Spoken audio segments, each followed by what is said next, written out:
আসসালামু আলাইকুম। সবাইকে শুভেচ্ছা জানাচ্ছি আমাদের আধুনিক পদার্থবিজ্ঞানের সূচনা এই অধ্যায়ে। আজকে লেকচার 1। তো আমরা এই লেকচারে কি পড়ব? এই লেকচারে আমরা পড়ব ফোটন, ফোটনের বৈশিষ্ট্য, ফটোতড়িৎ ক্রিয়া, সূচন কম্পাঙ্ক, কার্যাপেক্ষক। তো এবং এর পরবর্তীতে পড়ব আমরা নিবৃত্তি বিভব। তো এইগুলা থেকে কিভাবে ম্যাথ আসতে পারে, ওই ম্যাথের যে টপিকগুলো এগুলো আমরা দেখব। তাহলে প্রথমে চলে যাই ফোটন। আচ্ছা, ফোটন কি?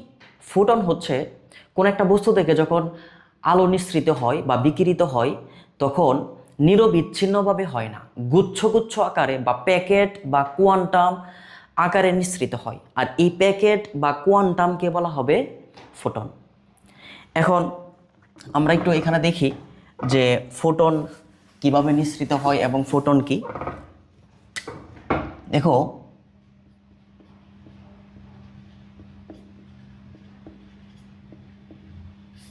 ফোটনের সংজ্ঞাতে এভাবে বলা যায় যে কোনো বস্তু থেকে যখন আলো বিকিরিত হয় বা নিঃসৃত হয় তখন এটা ছিন্নায়িতভাবে হয়, নিরবিচ্ছিন্নভাবে হয় না। এবং এটি ক্ষুদ্র ক্ষুদ্র প্যাকেট, শক্তির প্যাকেট বা কোয়ান্টাম আকারে নিঃসৃত হয়। আর এই কোয়ান্টাম বা প্যাকেটের সমষ্টিকে বলা হবে ফোটন, মানে এক ধরনের আলোর কণা। তো এখন একটা, এটা হচ্ছে একটা বস্তু, একটা উৎস, আলোক উৎস। এখান থেকে যখন আলো নিঃসৃত হবে, তখন প্যাকেট আকারে, প্যাকেট বা কোয়ান্টাম আকারে নিঃসৃত হবে, প্যাকেট বা কোয়ান্টাম আকারে নিঃসৃত হবে। তো এটার কতটুকু শক্তি দিয়ে নিঃসৃত হয়, সেই শক্তিটা হচ্ছে ই সমান এইচ এফ। এটা হচ্ছে ফোটনের কম্পাঙ্ক, এটা প্লাঙ্কের ধ্রুবক, এটা শক্তি। এটা হচ্ছে একটি ফোটনের শক্তি। এখন যদি এন সংখ্যক ফোটন নিঃসৃত হয় তখন যে শক্তি সেটা হচ্ছে এন গুণ করবা, এন এন ই সমান হবে এন এইচ এফ, মানে ই সমান হচ্ছে এন এইচ এফ। তো এন গুণ করে দিলেই তুমি টোটাল শক্তি পেয়ে যাবা। তুমি এন গুণ যদি করে দাও তাহলে এন তম ফোটনের শক্তি আমরা পেয়ে যাব। আচ্ছা, এখন আমরা যে জিনিসটা দেখব এটা হচ্ছে ফোটনের বৈশিষ্ট্য। এখন আমরা দেখব হচ্ছে ফোটনের ফোটনের বৈশিষ্ট্য। এক, শূন্যস্থানে ফোটনের বেগ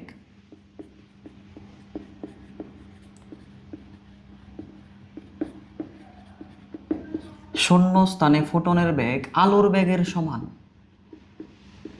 আলোর বেগের সমান, যেমন 3 × 10⁸ মিটার/সেকেন্ড। 2, ফোটনের নিশ্চল ভর শূন্য। ফোটনের নিশ্চল ভর শূন্য। 3,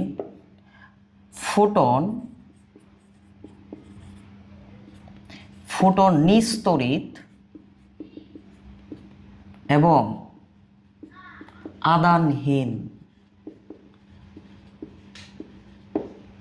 4 নম্বর বৈশিষ্ট্য, এটা হচ্ছে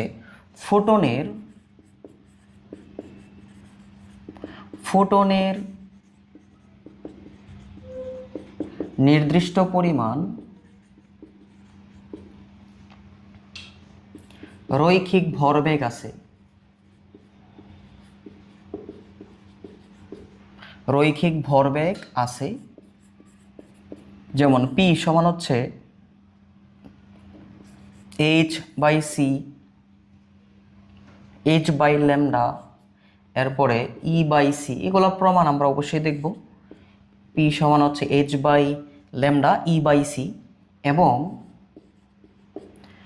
নির্দিষ্ট শক্তি আছে, নির্দিষ্ট শক্তি আছে। সেটা কি? সেটা ই সমান হচ্ছে এইচ এফ। ফোটনের নির্দিষ্ট পরিমাণ শক্তি বিদ্যমান। তো প্রথম বৈশিষ্ট্য, শূন্য স্থানে ফোটনের বেগ আলোর বেগের সমান। ফোটন নিশ্চল, ফোটনের নিশ্চল ভর শূন্য মানে স্থির ভর শূন্য। ফোটন নিস্তরিত এবং আধানহীন থাকে। ফোটনের নির্দিষ্ট পরিমাণ রৈখিক ভরবেগ আছে, পি সমান H by lambda E by C, এবং নির্দিষ্ট শক্তি আছে, ই সমান এইচ এফ। তো এখান থেকে তুমি ই সমান এইচ এফ, এফ এর জায়গায় তুমি সি বাই ল্যামডা বসাইতে পারো, এটা আমরা বলতে পারি। আচ্ছা, এরপরে আমরা যে জিনিসটা মূলত পড়ব সেটা হচ্ছে ফটোতড়িৎ ক্রিয়া। ফটোতড়িৎ ক্রিয়া, ফটো ইলেকট্রিসিটি, এটা কি মূলত? ফটো তড়িৎ ক্রিয়া। ফটোতড়িৎ ক্রিয়া হচ্ছে, আমি যদি তোমাকে সংজ্ঞাটা বলতে চাই, ফটোতড়িৎ ক্রিয়া হলো উচ্চ কম্পাঙ্ক বিশিষ্ট বা উচ্চ ভেদন ক্ষমতা সম্পন্ন আলো, উচ্চ কম্পাঙ্ক বিশিষ্ট বা উচ্চ ভেদন ক্ষমতা সম্পন্ন আলো কোনো ধাতব পাতে ফেলে ইলেকট্রন মুক্ত করার প্রক্রিয়াকে, কোনো ধাতব পাতে ফেলে ওই ধাতব পাত হতে ইলেকট্রন মুক্ত করার প্রক্রিয়াকে বলা হবে ফটোতড়িৎ ক্রিয়া। আর এই যে মুক্ত ইলেকট্রন তৈরি হইল, এই মুক্ত ইলেকট্রনকে বলা হবে ফটো ইলেকট্রন। তা আমি যদি আবার সংজ্ঞাটা বলি, যে কোনো উচ্চ ক্ষমতা সম্পন্ন বা উচ্চ কম্পাঙ্ক বিশিষ্ট আলো কোনো ধাতব পাতে ফেলে ওই ধাতব পাত হতে ইলেকট্রন মুক্ত করার প্রক্রিয়াকে বলা হবে ফটোতড়িৎ ক্রিয়া, এবং ওই যে মুক্ত ইলেকট্রন বের হইল, ওই মুক্ত ইলেকট্রনকে বলা হবে ফটো ইলেকট্রন। এখন আমরা একটু দেখি, এটা হচ্ছে একটা ধাতব পাত। এখন এই ধাতব পাতে তুমি উচ্চ ক্ষমতা সম্পন্ন আলো ফেলছো, উচ্চ ক্ষমতা সম্পন্ন আলো ই সমান এইচ এফ শক্তি সম্পন্ন আলো তুমি ফেলছো। ফেলার পরে ওই ধাতব পাত হতে ইলেকট্রন মুক্ত হয়ে যাবে, এটাকে বলা হবে মুক্ত ইলেকট্রন। মুক্ত ইলেকট্রন। তো ওই ধাতব পাত হতে যখন ইলেকট্রন মুক্ত হয়ে যাবে, তখন এই প্রক্রিয়াটাকে বলা হবে ফটোতড়িৎ ক্রিয়া, আর এই মুক্ত ইলেকট্রনকে বলা হবে ফটো ইলেকট্রন। এখন একটা কথা আছে, কথা হলো যে ওই ধাতব পাত হতে যখন ইলেকট্রন মুক্ত হয়ে যাবে, ধরো এটা একটা সোডিয়ামের একটা পাত, তো সোডিয়াম এবং সোডিয়াম তারা কি পরস্পর সমযোজী বন্ধনে আবদ্ধ, নির্দিষ্ট পরিমাণ শক্তি দিয়ে তারা আবদ্ধ আছে একজনের সাথে আরেকজন। এখন তুমি যদি সোডিয়ামের সর্ববহিষ্ঠ শক্তি স্তর একটা ইলেকট্রনকে যদি তুমি আলাদা করতে চাও, যদি তুমি মুক্ত করতে চাও, তাহলে অবশ্যই এইখানে নির্দিষ্ট পরিমাণ একটা শক্তি তোমার খরচ করতে হবে। তুমি যদি সোডিয়ামের বন্ধন, সোডিয়াম পরস্পর তারা যে বন্ধন গঠন করে আছে, লাস্ট ইলেকট্রন দিয়ে সমযোজী বন্ধন গঠন করে আছে, ওই ইলেকট্রনকে যদি তুমি মুক্ত করতে চাও, তাহলে তোমাকে নির্দিষ্ট পরিমাণ শক্তি ওই ধাতব পাতে খরচ করতে হবে। যদি তুমি ধাতব পাতে খরচ করো, তাহলে সেইখান থেকে একটি ইলেকট্রন মুক্ত হয়ে যাবে, ফটো ইলেকট্রন তৈরি হবে। তাহলে সেই ন্যূনতম যে শক্তিটা লাগে, ন্যূনতম যে শক্তিটা তোমার খরচ করতে হবে, সেই ন্যূনতম শক্তিটাকে বলা হবে কার্যাপেক্ষক। তাহলে আমরা এইখানে যে সংজ্ঞাটা পড়ব, এটা হচ্ছে কার্যাপেক্ষক।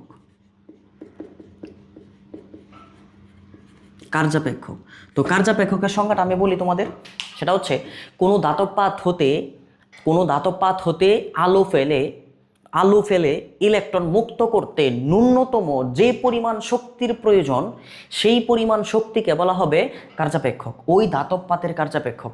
এক একটা ধাতব পাতের জন্য এক এক ন্যূনতম শক্তি লাগে বন্ধন ভাঙতে বা মুক্ত ইলেকট্রন পেতে বা ফটো ইলেকট্রন পেতে, তখন ওই ধাতব পাত ভেদে কার্যাপেক্ষকের মানটা চেঞ্জ হইতে পারে।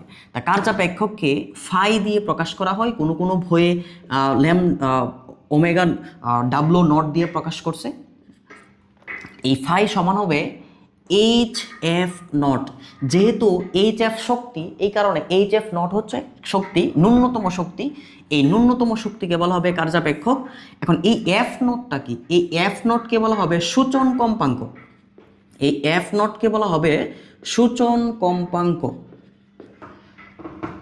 এখন কথা হচ্ছে যে সূচন কম্পাঙ্কটা কি? এই সূচন কম্পাঙ্ক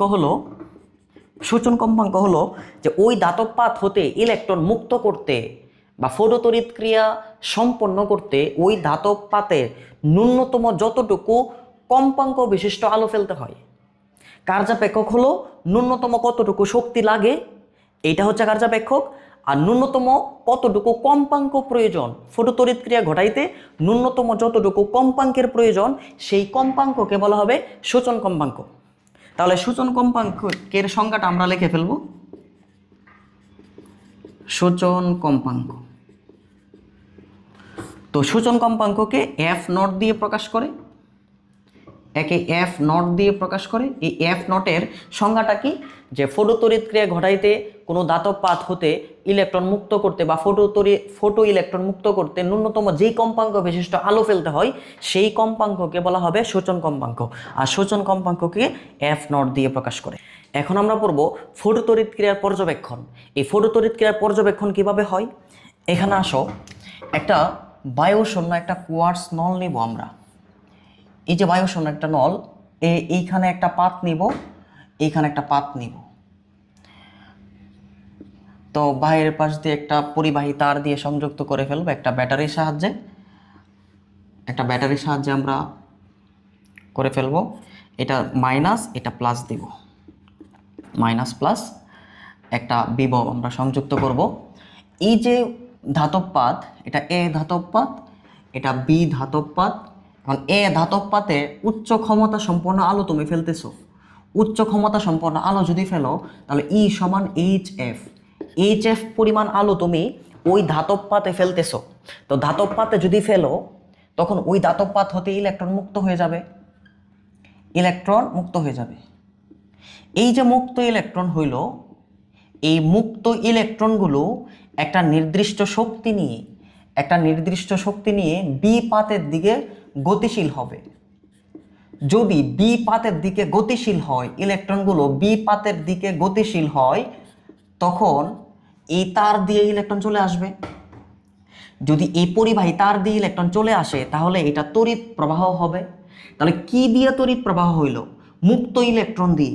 আর মুক্ত ইলেকট্রনকে আমরা ফটো ইলেকট্রন বলি। তাহলে ফটো ইলেকট্রন দিয়ে যেই তড়িৎ প্রবাহ হইছে, এই তড়িৎ প্রবাহকে বলা হবে ফটো ইলেকট্রন, ফটো তড়িৎ ক্রিয়া। তাহলে এখন ন্যূনতম যেই বন্ধনটা লাগবে ভাঙতে সেটা হচ্ছে ফাই, আর আমরা জানি ফাই সমান এইচ এফ নট। তাহলে ইলেকট্রন কতটুকু ইলেকট্রন নিয়ে যাবে? ধরো তুমি একটা নির্দিষ্ট পরিমাণ শক্তি দিয়ে তুমি আঘাত করছো, আঘাত করার পরে একটা কিছু পরিমাণ শক্তি খরচ হয়েছে, আর বাকি শক্তি দিয়ে ইলেকট্রন সামনের দিকে অগ্রসর হইতে থাকবে। কতটুকু বেগ নিয়ে? এই যে ভি বেগ নিয়ে, ইলেকট্রনের যে বেগ সেই বেগটা হচ্ছে ভি বেগ নিয়ে কতটুকু শক্তি নিয়ে যাবে? কে ম্যাক্স গতিশক্তি, এটাকে বলা হবে গতিশক্তি, ইলেকট্রনের গতিশক্তি। তাহলে কে ম্যাক্স গতিশক্তি নিয়ে বি পাতের দিকে অগ্রসর হবে, তখন ইলেকট্রনের দিক এটা। তখন আমরা বলতে পারতেছি এখানে যে একটা তড়িৎ ক্রিয়া হবে, তড়িৎ ক্রিয়া সম্পন্ন হবে, আর এই তড়িৎ ক্রিয়াকে বলা হবে ফটো তড়িৎ ক্রিয়া। আর আমরা জানি মাইনাস চার্জ, এখানে যেহেতু মাইনাস চার্জ তাহলে এ পাতটা নেগেটিভ চার্জে চার্জিত হবে আর বি পাত পজিটিভ চার্জে চার্জিত হবে। তাহলে এই ইলেকট্রনগুলো পরস্পর কি করবে? আকর্ষণ করবে। এই প্লাস চার্জ ইলেকট্রনকে আকর্ষণ করবে, আকর্ষণ করে বি পাতের দিকে টেনে নিয়ে আসবে। আর এই minus charge electron negative charge, এই মাইনাস চার্জ এবং মাইনাস চার্জ তারা পরস্পর বিকর্ষণ করবে এ পাত আর আকর্ষণ করবে বি পাত। তাহলে ইলেকট্রনগুলো বি পাতের দিকে চলে আসতে থাকবে। তখন কন্টিনিউয়াসলি একটা তড়িৎ প্রবাহ হবে, ফোটনের ধারা, ফটো তড়িৎ ক্রিয়া সম্পন্ন হইল। এখন আমি যদি ফটো তড়িৎ ক্রিয়ার একটা মেইন সূত্র লিখতে চাই, সেটা হচ্ছে যে তুমি ই পরিমাণ শক্তি দিয়ে আঘাত করছো, আঘাত করার পরে ফাই পরিমাণ শক্তি খরচ হয়েছে বন্ধন ভাঙতে, মুক্ত ইলেকট্রন তৈরি করতে, আর বাকিটুকু যতটুকু শক্তি বেঁচে আছে সেই শক্তিটা হচ্ছে কেএমএক্স গতিশক্তি। এখন এখান থেকে যদি আমি ই সমান এইচ এফ আমরা বলি, অ্যাপ্লাইকৃত শক্তি, এটা হচ্ছে এইচ এফ নট কার্যাপেক্ষক, বাকিটুকু যা আছে এটা হচ্ছে আমাদের গতিশক্তি, হাফ এম ভি ম্যাক্স, এটাকে বলা হবে ইলেকট্রনের সর্বোচ্চ বেগ, এতটুকু বেগ নিয়ে চলে যাবে। তাহলে ফটো তড়িৎ ক্রিয়ার মেইন যে সূত্র এটা হচ্ছে এটা। এরপর আরেকটা সূত্র আমরা বলতে পারি, যেমন এইচ এফ, এফ সমান সি বাই ল্যামডা, হ্যাঁ। এরপরে হচ্ছে H F not, F not হচ্ছে সি বাই ল্যামডা নট, এরপরে plus half M V square, half M V max square. এইটা হচ্ছে আমাদের ফটো তড়িৎ ক্রিয়ার মেইন সূত্র। তাহলে আমি বুঝতে পারতেছি যে একটা ধাতব পাতে উচ্চ ক্ষমতা সম্পন্ন আলো দিয়ে তুমি আঘাত করছো, আঘাত করার পরে নির্দিষ্ট পরিমাণ শক্তি খরচ হয়েছে বন্ধন ভাঙতে, সেই বন্ধনটা ভেঙে বি পাতের দিকে ইলেকট্রন চলে আসছে। কন্টিনিউয়াসলি যদি ইলেকট্রন চলে আসে তাহলে ফটো তড়িৎ ক্রিয়া হবে। আর ফটো তড়িৎ ক্রিয়ার মেইন সূত্র সেটা হচ্ছে ই সমান ফাই প্লাস কে ম্যাক্স। এটা হচ্ছে অ্যাপ্লাইকৃত শক্তি, এই শক্তির কিছু অংশ বন্ধনটা ভাঙতে কাজে লাগছে মানে কার্যাপেক্ষক, আর বাকি অংশ গতিশক্তিতে রূপান্তর হইল। আর ই সমান H F equal H F not plus half M B max square. তো এফ এর জায়গায় সি বাই ল্যামডা বসাইছি, এফ নটের জায়গায় সি বাই ল্যামডা নট বসাইছি। আর ল্যামডা নট, এই ল্যামডা নটের পরিচয়, এই ল্যামডা নটের পরিচয় হচ্ছে সূচন তরঙ্গ দৈর্ঘ্য। সূচন তরঙ্গ দৈর্ঘ্য, এই সূচন তরঙ্গ দৈর্ঘ্য হচ্ছে যে ন্যূনতম যতটুকু তরঙ্গ দৈর্ঘ্যের আলো ফেলতে হবে বা ফেললে ফটোতড়িৎ ক্রিয়া হবে, সেই তরঙ্গ দৈর্ঘ্যকে বলা হবে সূচন তরঙ্গ দৈর্ঘ্য। আর এরপর হচ্ছে এইচ তো প্লাঙ্কের ধ্রুবক, সি তো আলোর বেগ, হ্যাঁ, এরপরে ভি হচ্ছে ইলেকট্রনের বেগ, এম হচ্ছে ইলেকট্রনের ভর। আর ইলেকট্রনের ভর কত? 9.1 ইন্টু 10⁻³ কেজি। আর বি কি? বি হচ্ছে ইলেকট্রনের বেগ, ইলেকট্রনের বেগ। তো আমরা আজকের ক্লাসে কি পড়লাম? আজকের ক্লাসে ফটোতড়িৎ ক্রিয়া পড়লাম এবং ফটোতড়িৎ ক্রিয়ার পর্যবেক্ষণ পড়লাম। এখন আজকে আমরা এইটুকুও পড়ব যে কখন ফটোতড়িৎ ক্রিয়া হবে এবং কখন ফটোতড়িৎ ক্রিয়া হবে না, কখন ফটো ইলেকট্রন পাবো, কখন আমরা ফটো ইলেকট্রন পাবো না, এই জিনিসটা আমরা আজকে দেখব।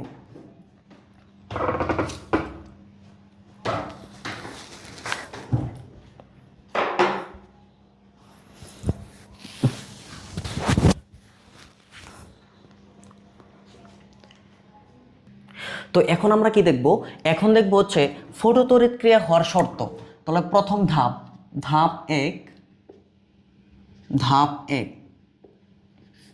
প্রথম ধাপে যদি এরকম হয় যে ই যদি তুমি কম দাও, ফাইয়ের চেয়ে যদি ই কম দাও, অ্যাপ্লাইকৃত যে শক্তিটা এটা যদি কার্যাপেক্ষকের চেয়ে কম দাও, মানে বন্ধন ভাঙার যে শক্তিটা লাগবে ন্যূনতম শক্তি এটার চেয়ে যদি তুমি কম দাও, তাহলে কি ঘটনা ঘটবে? তাহলে এই সমান এইচ এফ লেস দেন ই সমান এইচ এফ নট। সুতরাং F less than F naught, এটা আমরা বলতে পারি। যদি এই ঘটনা ঘটে, তুমি কম দিতেছো তাহলে বন্ধন ভাঙবে না, আর যদি বন্ধন না ভাঙে তাহলে ফটো ইলেকট্রন পাবো না, ফটো ইলেকট্রন পাবো না। এবং ফটোতড়িৎ ক্রিয়াও পাবো না, এবং ফটোতড়িৎ ক্রিয়াও পাবো না। ধাপ 2, এগুলা সিকিউতে ডিসিশন দেওয়ার জন্য আমাদের লাগবে বোর্ড কোশ্চেনে। এরপরে হচ্ছে যদি আমি ই বেশি দেই ফাইয়ের চেয়ে, তাহলে কি হবে? E H F greater than H F naught, সুতরাং F greater than F naught. এটা আমরা বলতে পারি। যদি এই ঘটনা ঘটে, কার্যাপেক্ষকের চেয়ে তুমি বেশি পরিমাণ শক্তি দিছো, তাহলে অবশ্যই বন্ধন ভাঙবে এবং বাকিটুকু শক্তি নিয়ে ইলেকট্রন চলাচল করবে, গতিশীল হবে। তাহলে আমরা কি ফটো ইলেকট্রন পাবো,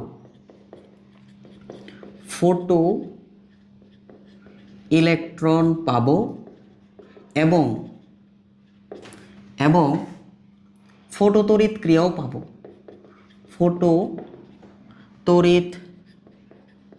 ক্রিয়াও পাবো, এটা আমরা বলতে পারি। আচ্ছা, এরপরে ধাপ 3।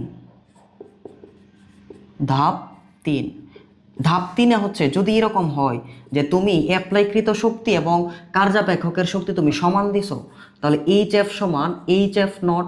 সুতরাং এফ সমান যদি এফ নট হয়, তাহলে কি হবে? তাহলে জাস্ট ফটো ইলেকট্রন তুমি পাবা, বাট ফটোতড়িৎ ক্রিয়া পাবা না, কারণ বন্ধন ভাঙার জন্য যতটুকু লাগে ততটুকু তুমি শক্তি দিছো, এক্সট্রা পরিমাণ কোনো শক্তি নাই। দেখো, এক্সট্রা পরিমাণ যদি কোনো শক্তি না থাকে তাহলে এটার মান 0, আর গতিশক্তির মান যদি 0 হয় তাহলে তুমি ফটোতড়িৎ ক্রিয়া পাবা না। তাহলে ফটো ইলেকট্রন পাবো, মানে মুক্ত ইলেকট্রন পাবো,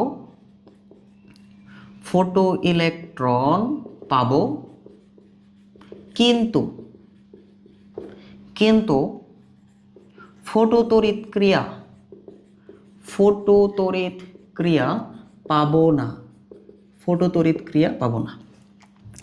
তো আজকের এই ক্লাসে আমরা কি পড়লাম? আজকের এই ক্লাসে আমরা পড়লাম ফোটন কি, ফোটনের বৈশিষ্ট্য কি, এবং ফটোতড়িৎ ক্রিয়া কিভাবে হয়, কার্যাপেক্ষকটা কি, সূচন কম্পাঙ্কটা কি, এবং পর্যবেক্ষণ। তো ফটোতড়িৎ ক্রিয়া কিভাবে পর্যবেক্ষণ হয় এবং কিভাবে ঘটে, এবং ফটোতড়িৎ ক্রিয়ার যে মেইন সূত্র এটাও পড়লাম। এরপর ফটোতড়িৎ ক্রিয়া কখন হবে কখন হবে না এই শর্তগুলো আমরা পড়লাম।